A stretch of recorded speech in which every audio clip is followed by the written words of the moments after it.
Hello అండి, నమస్తే అందరికీ. వెల్కమ్ బ్యాక్ టు మన ఇంటి ఛానల్. ఈరోజు మన వీడియోలో అయితే మీకు కృష్ణాష్టమి వేడుకల్లో చేసుకునే అటుకులు లడ్డు అయితే మీకు చూపించాలనుకుంటున్నాను. మనకి కృష్ణాష్టమి అయితే వచ్చేస్తుంది కదా, స్వామివారికి చాలా ఇష్టమైన ప్రీతికరమైన ఈ అటుకులు లడ్డు ఈరోజు మన వీడియోలో మీకు చూపించాలనుకుంటున్నాను. ముందుగా అయితే ఫ్రెండ్స్, నాకు సబ్స్క్రైబ్ చేయండి. సబ్స్క్రైబ్ చేసి నా రెసిపీ నచ్చితే లైక్ చేయండి. మీరు లైక్ చేసి సబ్స్క్రైబ్ చేయడం వల్ల నాకు సపోర్ట్ చేసిన వాళ్ళు అవుతారు. ప్లీజ్ మర్చిపోవద్దు నాకు సబ్స్క్రైబ్ చేయడం. ఇప్పుడు ఈ అటుకుల లడ్డు ఎలా చేయాలో మీకైతే వీడియోలో చూపిస్తాను. చాలా టేస్టీగా హెల్తీగా ఉంటాయండి. క్రిస్పీగా కూడా ఉంటాయి. చాలా సులభమైన పద్ధతిలో ఎలా చేసుకోవాలో ఇవైతే మీకు మన వీడియోలో చూపిస్తాను. ముందుగా ప్యాన్ తీసుకొని అందులో ఒక 2 టేబుల్ స్పూన్ల వరకు నెయ్యి వేసుకొని ఒక గుప్పుడు అన్ని డ్రై ఫ్రూట్స్ అయితే వేయించుకోవాలి.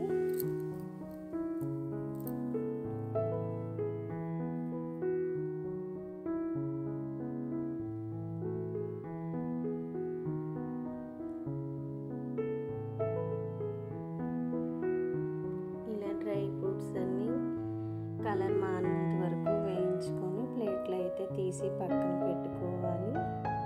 ఇప్పుడు ఇందులో నేను ఈ లడ్డూల కోసం 1 కప్పు అటుకులు అయితే తీసుకుంటున్నాను. మీరు మీ కొలతని పెట్టి తీసుకోండి. ఇలా వీటిని కూడా కొంచెం ఎర్రగా అయినంత వరకు నెయ్యిలో వేయించుకొని మిక్సీ అయితే పట్టుకోవాలి.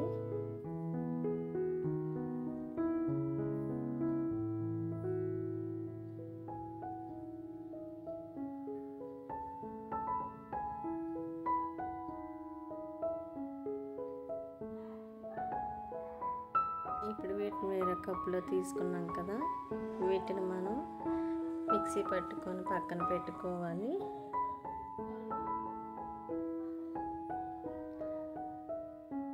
ఇప్పుడు ఇందులోనే మళ్ళీ మనం కొబ్బరికూరను 1/2 కప్పు కొబ్బరికూర అయితే తీసుకొని వేయించుకోవాలి. కొబ్బరికూర వేగిన తర్వాత స్టవ్ ఆఫ్ చేసుకొని మనం మిక్సీ పట్టుకున్న అటుకులను అయితే ఓ ప్లేట్లోకి తీసుకోవాలి. అటుకుల పౌడర్లోని ఈ కొబ్బరికూరను కూడా వేసేసుకోవాలి. చాలా సింపుల్గా అయితే తయారైపోతాయండి. పిల్లలకు కూడా చాలా హెల్తీగా బాగుంటాయి. లడ్డూలు చాలా టేస్టీగా ఉంటాయి. ఇందులోనే 1/2 కప్పు బెల్లం వేసుకోవాలి.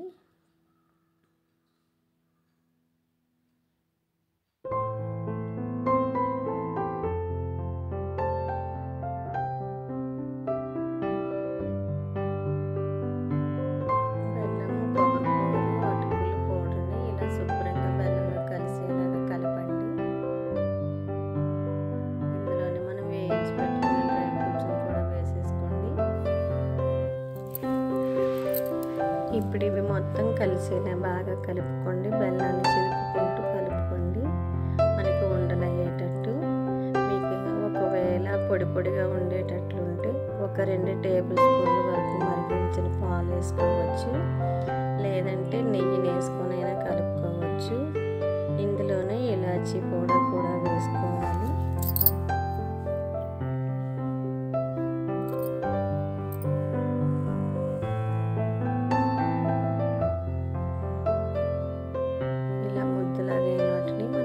చిన్న బాల్స్లో తయారు చేసుకొని అటుకుల లడ్డూలను అయితే చుట్టేసుకోవాలి వేడిగా ఉన్నప్పుడే. అంతేనండి, చాలా సింపుల్.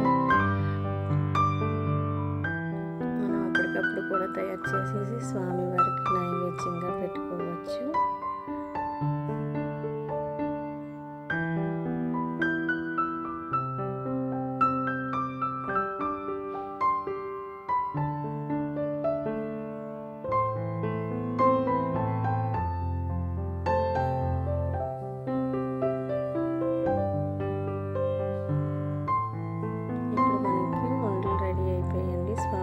అయితే నైవేద్యం సమర్పించుకొని స్వామివారి ఆశీస్సులు మనందరికీ ఉండాలని ఆశిస్తూ మీ అందరికీ కృష్ణాష్టమి శుభాకాంక్షలు.